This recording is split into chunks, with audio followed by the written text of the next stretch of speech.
परमाराध्य सद्गुरु महाराज के प्रवचन का पाठ महर्षि में ही सत्संग सुधा सागर से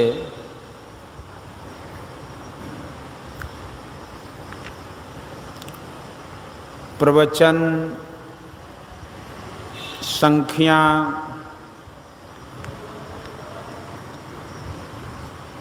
219 योगी देवता के पद से भी आगे बढ़ जाते हैं। धर्मानुरागिनी प्यारी जनता, आप लोग शांति प्रिय बने। शांति कैसे प्राप्त हो यह इस सत्संग से जाने। सत्संग में भक्ति के बारे में कहा जाता है, ईश्वर स्वरूप का ठीक ठीक निर्णय बताया जाता है। आपके अपने अपने घरों में ईश्वर संबंधी कोई न कोई शब्द बच्चों को रटाते हैं। यह बहुत अच्छी रिवाज है। ईश्वर को अनेक मानना गलती है। क्या ईश्वर अनेक हो सकते हैं? जो भक्त ईश्वर को अनेक मानते हैं वे कम जानते हैं। ईश्वर दो नहीं हो सकते, यह एकदम असंभव है। अनेक ईश्वर को मानने की सांप्रदायिकता भावना आपस में झगड़े पैदा कर देती है। यथार्थ में ईश्वर एक ही है, नाम और रूप अनेक हैं। उपनिषद का यह ज्ञान बहुत उत्तम है। वायुर अथैको भुवनम प्रविष्टो रूपं रूपम प्रतिरूपो बभूव एकस्तथा सर्वभूतांतरात्मा रूपं रूपम प्रतिरूपो बहिश्च। कठोपनिषद अध्याय 2 बल्ली 2।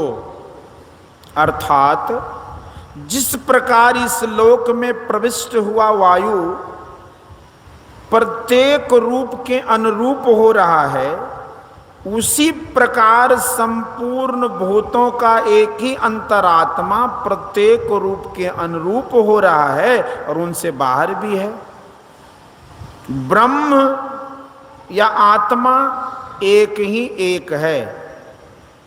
वह वायु के ऐसा सर्वव्यापक है और सर्व से परे भी है। ईश्वर का न केंद्र होता है और न परिधि। जीव केंद्र और परिधि युक्त है। ईश्वर केंद्र और परिधि से परे है। उसकी सीमा कहीं नहीं होती। उसी एक को राम, शिव, विष्णु आदि कहते हैं। यह नाम रूप माया है। नाम रूप दुई ईश उपाधि। गोस्वामी तुलसीदास जी। पशु योनि में जो मन रहता है वही मन मनुष्य योनि में भी रहता है। इसलिए पशु योनि का संस्कार मनुष्यों में पाया जाता है। जीवात्मा परमात्मा का अभिन्न अंश है। यह अंश आवरण के कारण से माना जाता है। कितना भी बड़ा रूप बना लो वह रहेगा आकाश के अंदर ही। ईश्वर माया के रूप को भरकर उससे बाहर कितना है कोई नहीं कह सकता। ईश्वर इंद्रियों को व्यक्त नहीं परंतु आपको व्यक्त है। जो कोई योगी होता है वह देवता के पद से भी आगे बढ़ जाता है। जहां जाकर जानत तुम्हि तुम्हि होई जाई होता है। मनुष्य वहां तक जा सकता है। परमात्मा की भक्ति हम माया रूप पाने के लिए नहीं, उनके स्वरूप को पाने के लिए करें।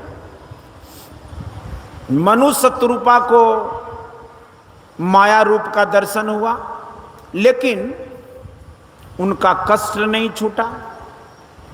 इससे छूटने के लिए अमायिक रूप का दर्शन चाहिए।